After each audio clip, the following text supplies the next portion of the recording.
Browns and Jaguars Sunday at Cleveland Browns Stadium. The Browns returning home from a 2-game road trip on the West Coast. I guess they weren't both on the West Coast. They were out west. They lost both those games. They're trying to break that losing streak. Let's do 3 things to watch and make our picks. Mary Kay, what have you got? Well, even though it's a game-time decision, I'm going to say Joe Flacco is my thing to watch. He's got to come back in this game, build on what he did in his first start. Oh, we have a little wind gust going. And build on what he did in his first start against the Rams. Hopefully for him, he'll have Amari Cooper back in this game from his concussion and have his deep threat and his ex-receiver out there for himself.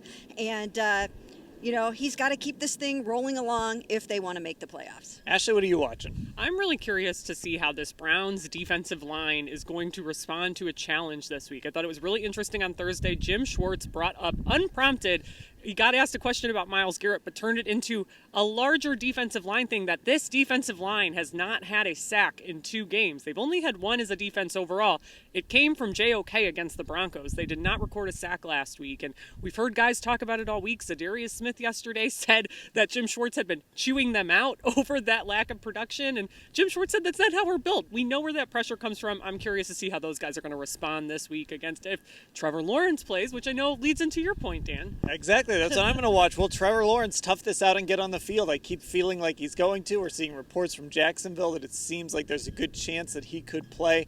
I just feel like Trevor wouldn't want to miss a game this important. It is December football. All these games matter. I've said it before. If this were a playoff game, he'd play. Well, it's not quite a playoff game, but it's close. So I think Trevor's going to try and give it a go. He'll be a game-time decision, though, just like the Browns are, I guess, pretending to make with Joe Flacco and Dorian Thompson-Robinson. So let's see how Trevor looks if he does play and if that can help the Browns maybe get after him a little bit. So it's pick time. I will make my pick. I'll keep it short since I just talked forever. I'm picking the Browns. I don't think they're going to lose 3 games in a row. This is kind of a vibe check pick. I think they're going to win this game 24-19. Ashley? I'm with you on the vibe check, Stan. I just don't think that they're going to come back home after those 9-10 days on the road that they had with the extended stay out in LA.